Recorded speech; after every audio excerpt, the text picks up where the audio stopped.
आज तो हमारी सारी मेहनत इस फानी दुनिया के लिए हो रही है।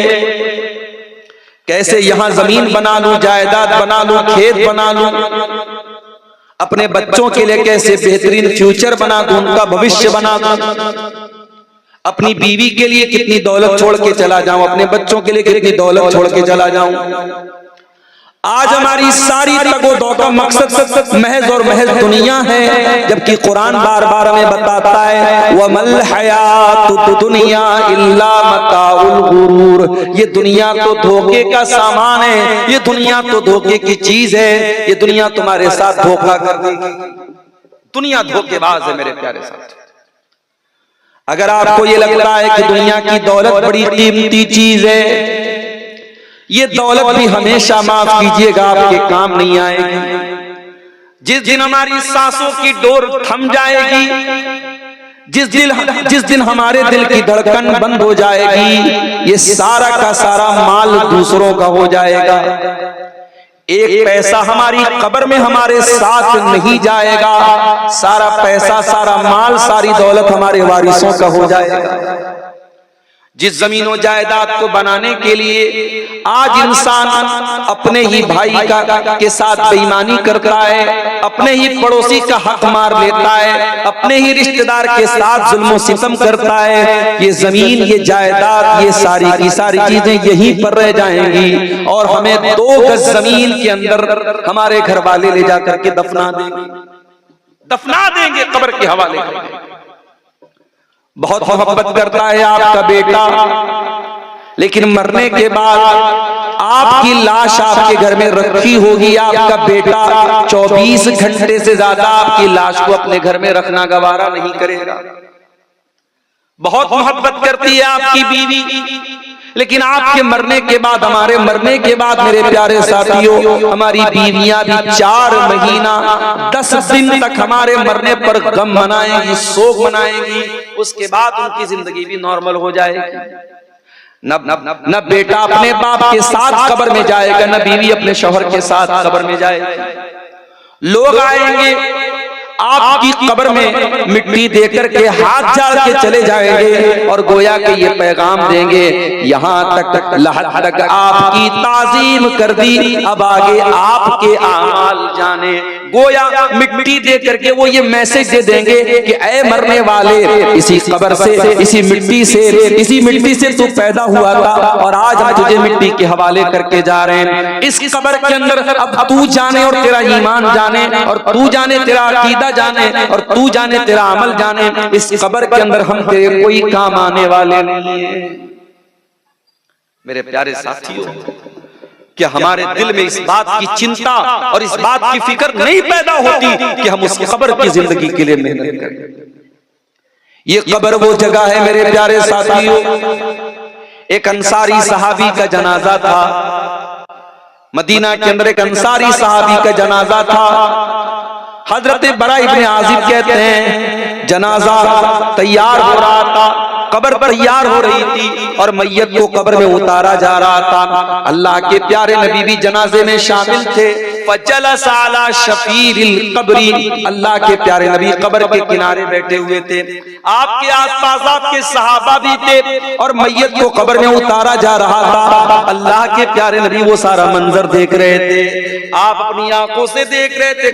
कब्र में मैयत को उतारा जा रहा है। आपने कब्र के बारे में सोचा, आपने कब्र में होने वाले अजाब के बारे में सोचा। आपने अपने सहाबा से फरमाया, लिमिस्ले हाज़ा फअइदू या इख्वानी, ऐ मेरे सहाबा, इस कब्र में तुम सबको जाना है, इस कब्र की तैयारी करो, इस कब्र में तुम सबको जाना है। इतना कहते हुए अल्लाह के नबी ज़ारो कतार और रोने लगते हैं। इस कदर रोते हैं कि आपकी दाढ़ी आपके आंसुओं से भीग जाती है, आपके कुर्ते का दामन आपके आंसुओं से भीग जाता है। और अल्लाह अल्लाह के नबी रोते हुए अपने सहाबा से कहते हैं, लिमिस्लि हाज़ा फ़अइदू या इख़वानी, ऐ मेरे भाइयों, ऐ मेरे सहाबा, इस कब्र की तैयारी करो, यहाँ तुम सबको जाना है।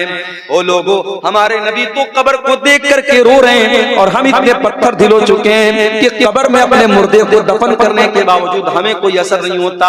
शायर कहता है, आंखों से अपने तूने कितने जनाजे देखे, हाथों से तूने कितने मुर्दे, तूने कितने मुर्दों को अपने हाथों से दफनाया है, अपने आंखों से तूने कितने जनाजों को देखा है, फिर भी ये इंसान तुझे मौत याद नहीं आती, अपना अंजाम याद नहीं आता।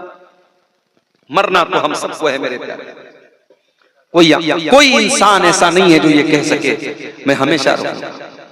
मरना तो सबको, और ये भी नहीं पता कब मरना है।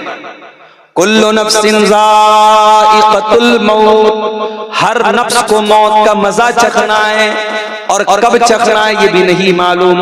वमा तदरी नफ्सुन बिअय्यि अर्दिन तमूत, कोई नहीं जानता कि वो कहाँ मरेगा, कहाँ मरेगा, कब मरेगा छोड़ दो, कहाँ मरेगा नहीं जानता। अभी ट्रेन का एक्सीडेंट हुआ, आपने सुना होगा, ट्रेन के अंदर अफवाह होती है कि आग लग गई और बहुत सारे पैसेंजर ट्रेन से उतर करके रेलवे की पटरी पर खड़े हो जाते हैं, और उसी रेलवे लाइन पर दूसरी तरफ से तेज रफ्तार ट्रेन आती है और कई यात्रियों को कुचल के चली जाती है। उन मुसाफिरों ने घर से निकलने के टाइम तो ये नहीं सोचा था कि इस तरीके से उनकी मौत हो जाएगी, उन्होंने तो ये सोचा था अपनी मंजिल पर पहुंचेंगे, अपने घर पहुंचेंगे, अपने रिश्तेदार के यहाँ पहुंचेंगे। वमा तदरी नफ्सुन बिअय्यि अर्दिन तमूत, कोई नहीं जानता कि कहाँ मरेगा, कब मरेगा, छोड़ो कहाँ मरेगा, इस बात की भी गारंटी नहीं।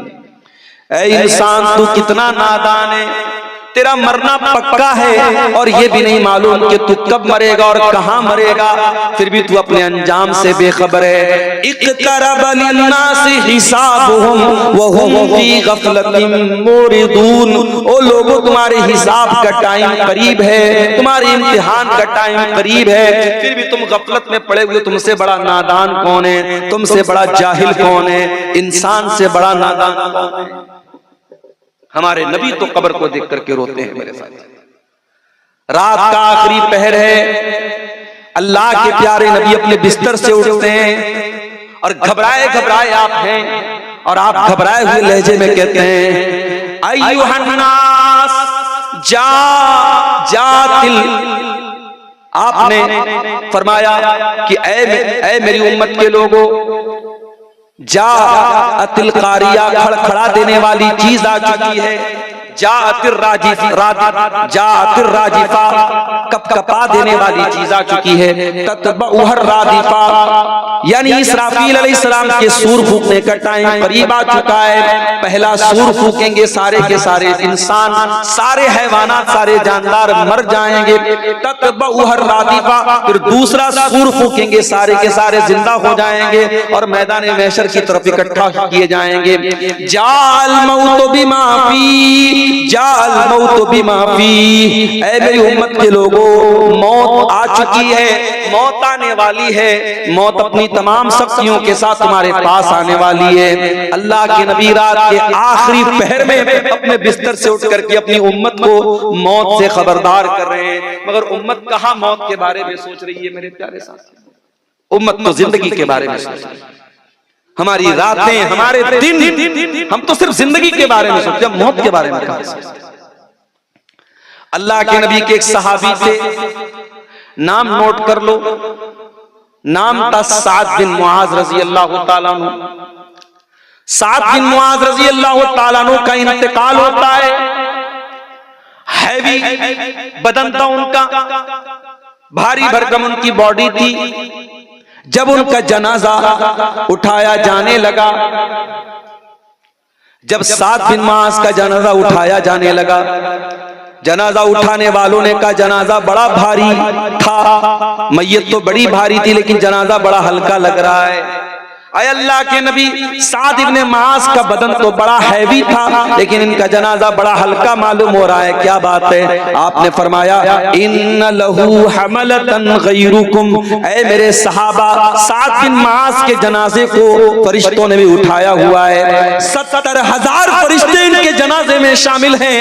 ऐ मेरे सहाबा, ये साद बिन मुआज वो सहाबी हैं, इhtazza लहुल अर्श, इनके मरने के बाद अल्लाह का अर्श हिल गया था, अल्लाह के अर्श में हरकत आ गई थी, अल्लाह का अर्श हिलने लगा था। ये साद इब्ने मुआज वो सहाबी हैं, इनके इंतकाल के बाद आसमान के दरवाजे खोल दिए गए हैं।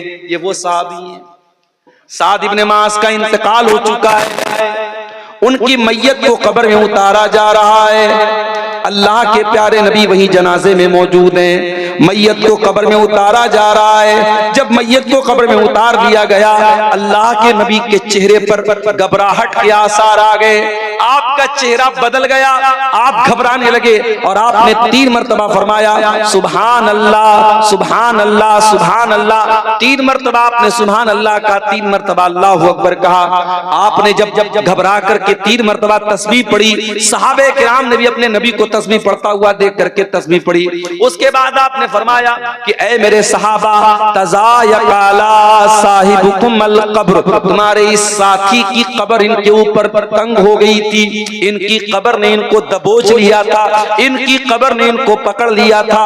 और आपने आगे ये भी फरमाया इन्न लिल क़ब्रि ज़म्मतन लौ नजा मिन्हु लनजा साद इब्न मुआज।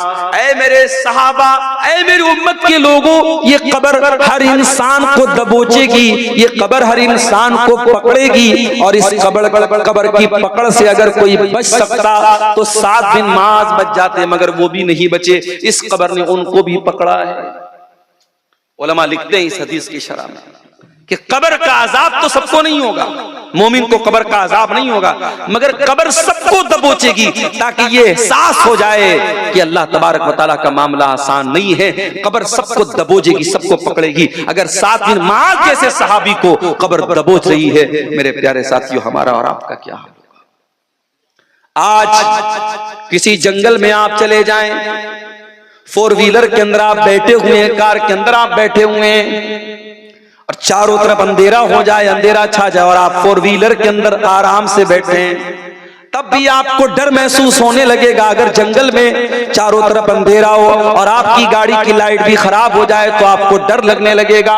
मेरे प्यारे साथियों, मरने के बाद जिस कब्र में हम सबको जाना है, उस कब्र में कोई रोशनी नहीं होगी, कोई लाइट नहीं होगी। वहां अगर लाइट आएगी, हमारे अमल से आएगी, हमारी नमाजों से आएगी, हमारे ईमान से आएगी, हमारी तौहीद से आएगी। अगर हमारे पास ईमान भी सही न होगा, हमारे पास अमल भी ठीक न होगा, मेरे प्यारे साथियों, हमारी कब्र में रोशनी हमको कौन ला के देगा?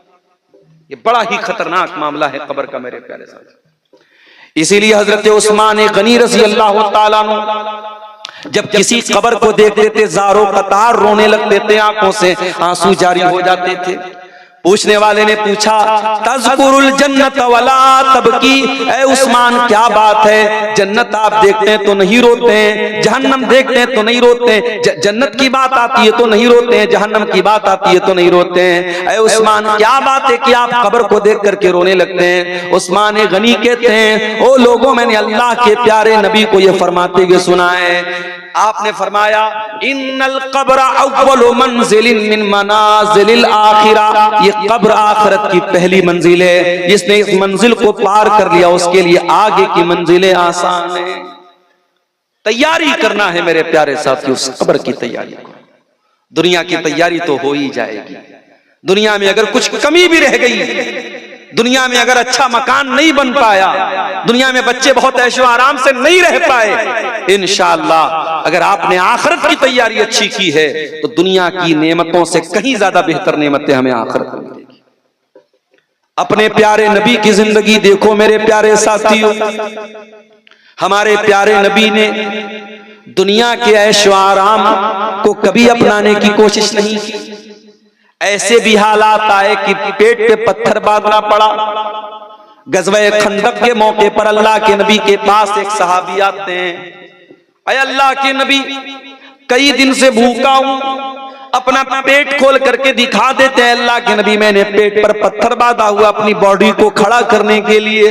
अल्लाह के नबी कई दिन से खाना नहीं खाया है, अल्लाह के प्यारे नबी ने अपना पेट खोल के दिखा दिया, ऐ मेरे साहबी देख मेरे पेट पे दो दो पत्थर बंधे हुए हैं, तू तो एक पत्थर बांधे हुए, देख तेरे नबी ने दो दो पत्थर बांधे, आपने पेट पे पत्थर भी बांधे, आपके घर में दो दो महीने तक चूल्हा भी नहीं जला। ऐसा भी वक्त आया, अब अम्मा आयशा फरमाती है दो दो महीना गुजर जाता था, मोहम्मद रसूलुल्लाह के घर में चूल्हा नहीं जलता था। पूछने वाले ने पूछा कि अम्मा आयशा फिर आप लोगों की गुजर बसर कैसे होती थी? फरमाया कि हम खजूर खा करके और पानी पी करके गुजारा कर लिया करते थे, मोहम्मद अकरम के घर में दो दो महीने तक चूल्हा नहीं जलता था। मेरे साथ इतनी तंगी की जिंदगी भी आपने गुजारी, लेकिन हाँ ऐशो आराम हासिल करना चाहते तो कर सकते थे, मगर आपने दुनिया से दिल नहीं लगाया। जगा जी लगाने की दुनिया नहीं है, ये इबरत की जा है तमाशा नहीं है। शायर कहता है ये दुनिया दिल लगाने की जगह नहीं है, ये इबरत की जगह है, ये तमाशा नहीं है। ये दुनिया बता रही है, दुनिया की तारीख बता रही है। कारून जैसा दौलतमंद आया और अपने खजाने के साथ जमीन में धसा दिया गया, फिरौन जैसा बादशाह आया पानी में डुबा दिया गया, अबू जहल जैसा जालिम आया बच्चों के हाथों कत्ल कर दिया गया। न ताकत काम आई, न दौलत काम आई, न शोहरत काम आई, न हुकूमत काम आई। मेरे प्यारे साथियों ये दुनिया इबरत की जगह है, ये कोई तमाशा की जगह नहीं है। मेरे नबी ने कभी दुनिया से दिल नहीं लगाया। एक मर्तबा ऐसा हुआ आप एक चटाई पर लेटा करते थे और चटाई का निशान आपकी पीठ पे पड़ जाता है। अल्लाह के प्यारे नबी की नजर, अल्लाह के नबी के सहाबा की नजर पड़ जाती है, हमारे नबी की पीठ पर चटाई के निशान है। सहाबा कहते हैं अल्लाह के नबी लवित्तखज़ना लकवितान, अल्लाह के नबी आप हमें इजाजत दे दें, हम आपके लिए आरामदेह बिस्तर का इंतजाम कर दें, हम आपके लिए गद्दे का इंतजाम कर दें। अल्लाह के प्यारे नबी फरमाते हैं कि ऐ मेरे सहाबा माली व माली दुनिया, ऐ मेरे सहाबा मैं दुनिया की नेमतों को और दुनिया के ऐशो आराम को लेकर के क्या करूंगा? मैं जिस हाल में हूं मुझे उसी हाल में छोड़ दो। मेरे सहाबा मा अना इल्ला कराकिबिन इस्तज़ल्ला तहता शजरतिन सुम्मा राहा फतरकहा, ऐ मेरे सहाबा मैं तो उस मुसाफिर की तरह हूं जो किसी पेड़ के नीचे आराम कर रहा है। दुनिया में समझो मैं आराम कर रहा हूं, जब मेरा टाइम पूरा हो जाएगा, मेरी वफात का टाइम आ जाएगा, मैं अपनी मंजिल की तरफ चला जाऊंगा। पेड़ के नीचे मुसाफिर आराम करता है, वो उसका ठिकाना नहीं है, वो उसकी मंजिल नहीं है, वो आराम करने के बाद अपनी मंजिल की तरफ चला जाता है। ओ लोगों दुनिया मेरे लिए वक्ती आराम गाह है, दुनिया मेरे लिए ठिकाना नहीं है। इसलिए अल्लाह के नबी ने और सहाबा ने आखिरत को तरजीह दी है मेरे प्यारे साथ। और इसीलिए कुरान हमसे कह रहा है वसारिउ इला मगफिरतिम मिर रब्बिकुम, ऐ मेरे बंदो तुम्हें मेहनत करना है, तुम्हें कोशिश करना है, तुम्हें जल्दी करना है तो आखिरत की तैयारी करो, जन्नत की तैयारी करो।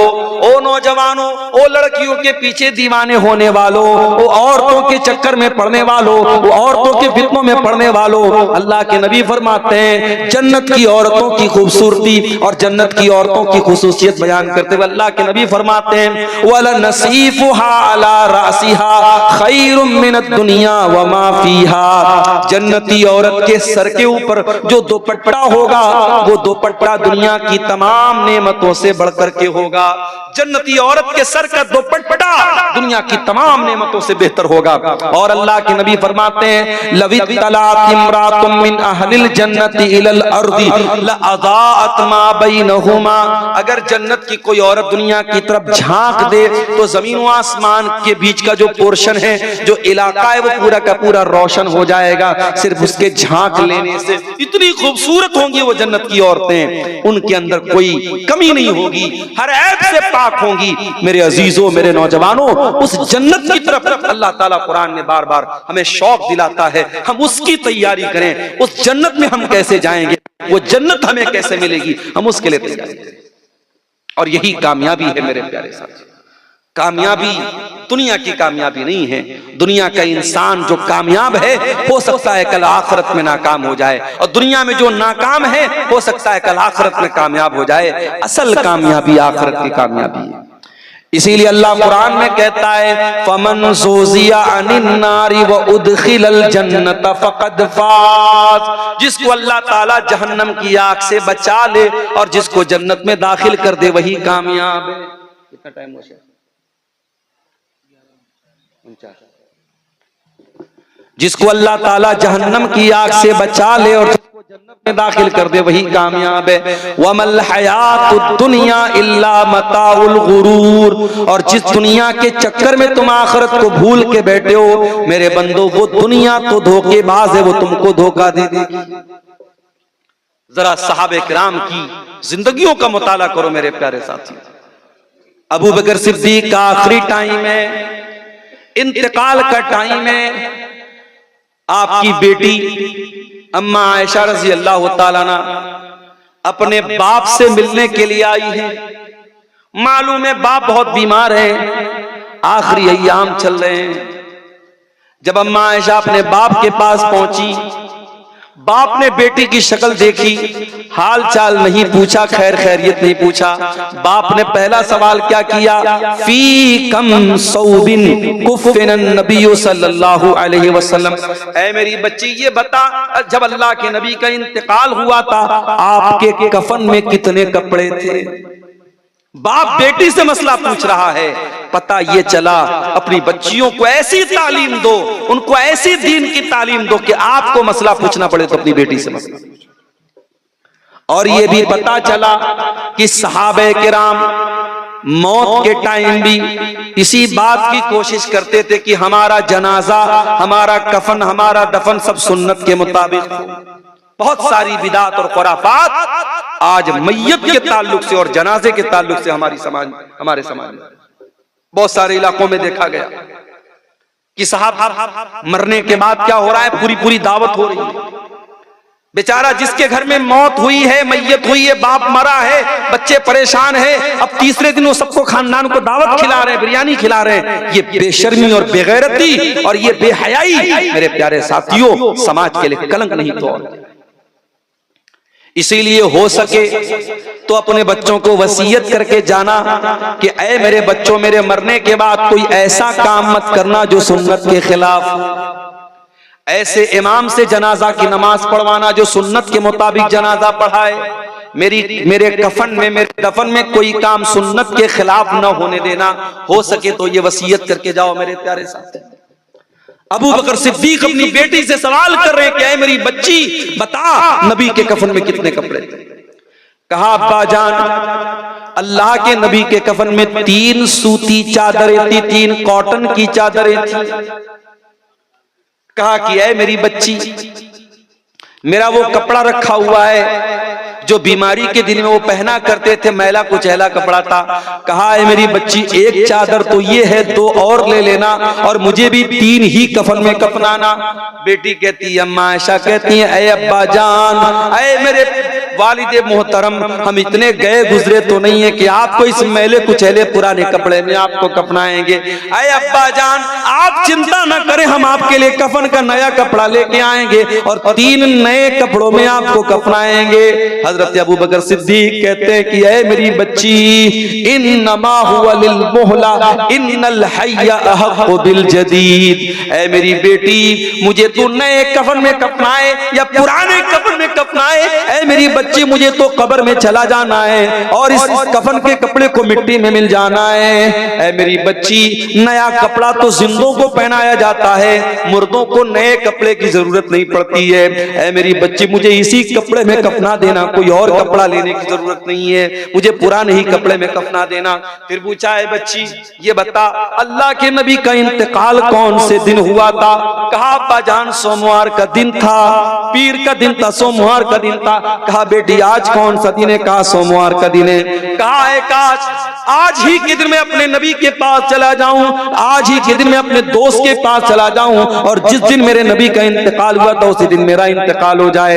अम्मा आयशा फरमाती हैं शाम होते होते अब्बा जान का इंतकाल हो गया। अबू बकर सिद्दीक दुनिया से चले गए। ओ लोगों, अबू बकर सिद्दीक को तो दुनिया से जाने के वक्त मौत याद आ रही है, आखिरत याद आ रही है, अपना अंजाम याद आ रहा है। और हम कितने नादान हैं कि हमारे पास तो कोई नेकी भी नहीं है, हम तो गुनाहों के दलदल में धंसे हुए हैं, फिर भी हमको आखिरत की याद नहीं आती।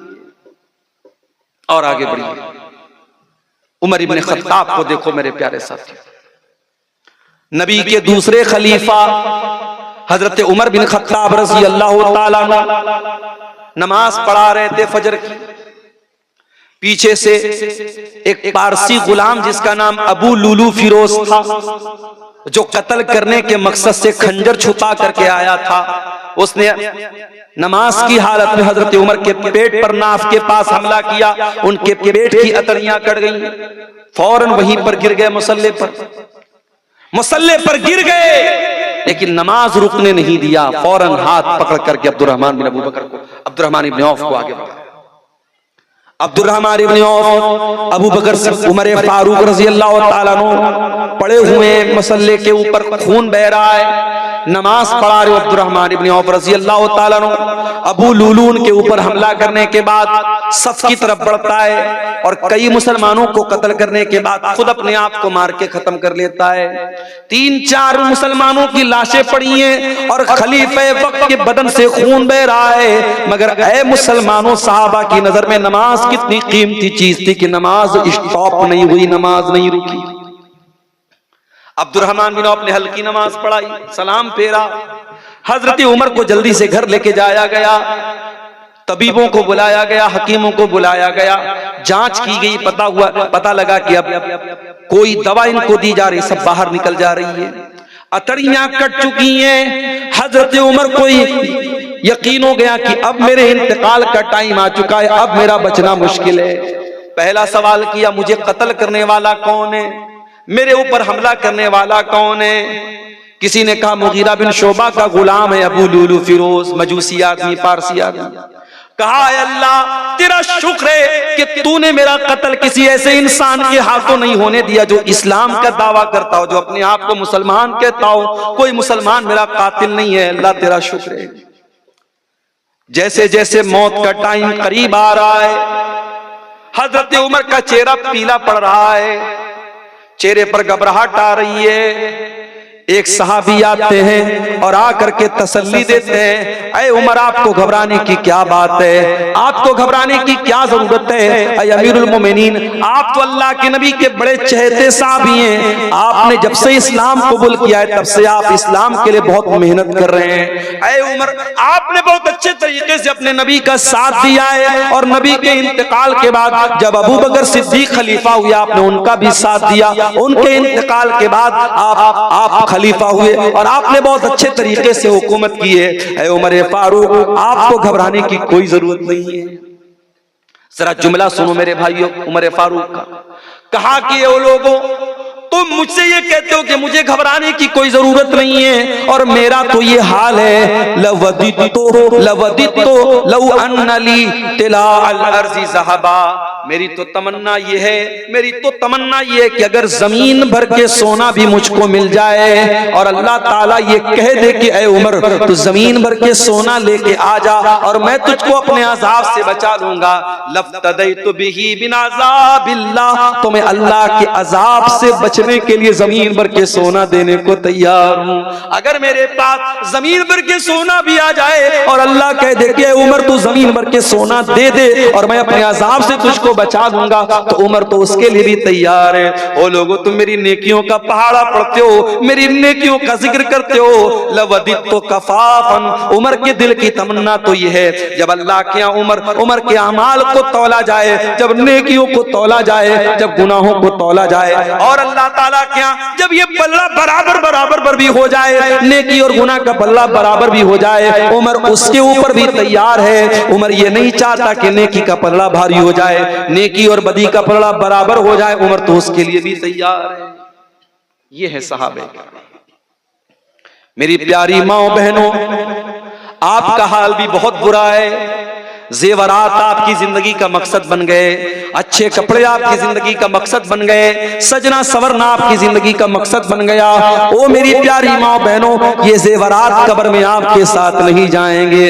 हमने बहुत सारे मरने वाली औरतों को देखा है, बहुत शौक था कंगन पहना करती थी, बहुत शौक था कानों में ईयर रिंग पहना करती थी, बहुत शौक था अपनी नाक में नाक की नथिया पहना करती थी। मर गई, इंतकाल हो गया, कंगन भी उतार लिया गया, कान के ईयररिंग को भी उतार लिया गया, नाक की नथिया को भी उतार लिया गया।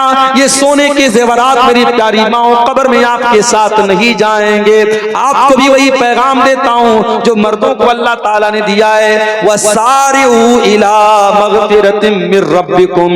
मेरी प्यारी माओ बहनों, ये चंद दिन की जिंदगी है, नहीं मालूम कितने दिन हमारी जिंदगी रहेगी। ये जितने अय्याम मिले हैं जिंदगी के, जितने दिन मिले हैं जिंदगी के, इस जिंदगी को गनीमत समझो और अल्लाह को राजी कर लो। अल्लाह की मग़फ़िरत को पाने के लिए मेहनत करो, अल्लाह की जन्नत को पाने के लिए मेहनत करो। एक आखिरी वाकया सुना के बात खत्म कर रहा हूं। अल्लाह के नबी की ज़ौजे मोहतरमा और हम सब की प्यारी माँ अम्मा आयशा रज़ी अल्लाह ताला अन्हा चाश्त की नमाज पढ़ रही थी। शायद हमें से बहुत सारे लोगों को पता भी ना हो कि चाश्त की नमाज क्या होती है। हम तो 5 टाइम की नमाज भी नहीं पढ़ते, चाश्त की क्या पढ़ेंगे।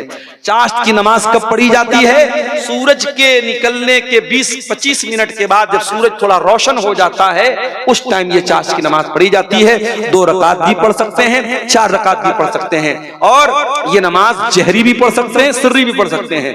हजरत आयशा रज़ी अल्लाह ताला अन्हा चाश्त की नमाज पढ़ रही थी।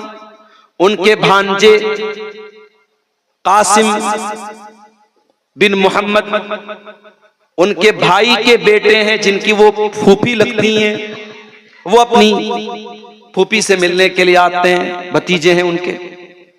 कासिम बिन मोहम्मद अपनी फूफी से मिलने के लिए आते हैं और क्या देखते हैं कि उनकी फूफी जान नमाज पढ़ रही हैं चाश्त की, और चाश्त की नमाज में सूरह तूर की तिलावत कर रही हैं और इस आयत के ऊपर पहुंची हैं। सूरह तूर में अल्लाह फरमाता है, जब जन्नती जन्नत में जाएंगे तो कहेंगे फमन्नल्लाहु अलैना व वक़ाना अज़ाबस समूम। जन्नती कहेंगे, अल्लाह तेरा बहुत एहसान है हमारे ऊपर, तूने हमको जन्नत में पहुंचा दिया और तूने हमको जहन्नम की आग से बचा लिया। हजरत आयशा इसी आयत पर पहुंची थी जब कासिम बिन मोहम्मद वहां पहुंचे थे। कासिम बिन मोहम्मद को मार्केट से कुछ सामान लेना था, सौदा सलफ लेना था। सोचे अभी फूफी जान नमाज पढ़ रही हैं, मैं मार्केट से आकर के दोबारा फिर मिल लेता हूं। बहुत देर के बाद, सौदा सलफ लेके आने के बाद, काफी देर के बाद, बाजार का चक्कर लगाने के बाद जब दोबारा अपनी फूफी के घर पहुंचे, क्या देखते हैं कि फूफी जान इसी आयत को बार बार रिपीट कर रही हैं और रोती चली जा रही हैं। वमन्नल्लाहु अलैना व वक़ाना अज़ाबस समूम। ऐ अल्लाह तेरा एहसान हुआ हम पर कि तूने हमको जन्नत में पहुंचाया और तूने जहन्नम की आग से बचा लिया। हजरत आयशा इसी आयत को पढ़ती चली जा रही है और रोती चली जा रही हैं, गोया कि वो ये अल्लाह से दुआ कर रही कि अल्लाह उन खुशनसीब बंदों में हमको भी शामिल फरमा दे जो कल जन्नत में जाने के बाद ये कहेंगे, ऐ अल्लाह तेरा एहसान हुआ कि तूने जहन्नम से हमको बचा लिया। मेरे अजीजों, उस जहन्नम से बचने की तैयारी करो और जन्नत में जाने की तैयारी करो। मेरे साथ मजबूरी ये है मेरे प्यारे साथियों, 12 बज चुके हैं तकरीबन और मुझे अभी फौरन निकलना है। और मैं पहले ही जलसे वालों से बोल चुका था, शायद कुछ और पहले मुझे वक्त देते तो थोड़ा सा अपने मौजू पर मैं और भी रोशनी डालता। अब मुश्किल ये है, सामने कोहरे की हालत ये है कि यहाँ 10 मीटर आगे कभी रास्ता नजर नहीं आ रहा है और लंबा सफर करना है, तकरीबन 300 किलोमीटर का सफर करना है। मेरे प्यारे साथियों, फिक्र आखिरत के मौजू पर और इसी तरीके से कब्र और आखिरत के ताल्लुक से हमारे दिलों में जो गफलत तारी है, उस मौजू पर चंद बातें आपके सामने रखी हैं।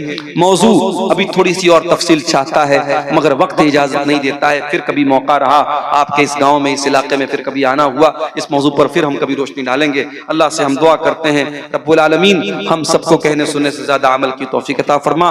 रब्बुल आलमीन हमें हमारे दिलों में आखिरत की फिक्र पैदा फरमा। रब्बुल आलमीन दुनिया की मोहब्बत और दुनिया की गफलत ने आज हमारे दिलों पर को जो सख्त बनाया है, अल्लाह उस सख्ती को दूर फरमा दे।